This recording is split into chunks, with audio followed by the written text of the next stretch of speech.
সচিবালয়ে ঘাপটি মেরে থাকা হাসিনার দালালরা বিভিন্ন অপকর্মের ফাইলগুলো আগুনে পুড়িয়ে দিয়েছে বলে মন্তব্য করেছেন জাতীয় নাগরিক কমিটির মুখ্য সংগঠক ও জুলাই স্মৃতি শহীদ ফাউন্ডেশনের সাধারণ সম্পাদক সার্জিস আলম।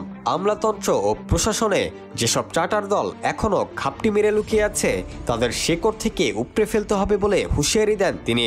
বৃহস্পতিবার দুপুরে নিজের ভেরিফাইড ফেসবুক আইডি থেকে দেয়া এক পোস্টে তিনি এ মন্তব্য করেন।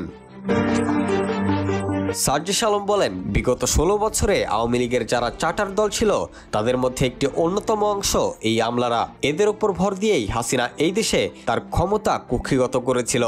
তিনি আরও বলেন, যখনই বিপ্লবীরা হাসিনার অপকর্ম, চুরি, লুটপাট, দুর্নীতির দিকে নজর দিয়েছে, সেগুলোর বিরুদ্ধে তদন্ত শুরু করেছে, তখনই সচিবালয়ে ঘাপটি মেরে থাকা হাসিনার দালালরা বিভিন্ন অপকর্মের ফাইলগুলোকে আগুনে পুড়িয়ে দিয়েছে। রাষ্ট্র সংস্কার করতে হলে প্রশাসনে ঘাপটি মেরে লুকিয়ে থাকা চার্টার দলকে শেকড় থেকে উপড়ে ফেলতে হবে। সাবধান করার সময় আর নেই বলেও উল্লেখ করেন তিনি।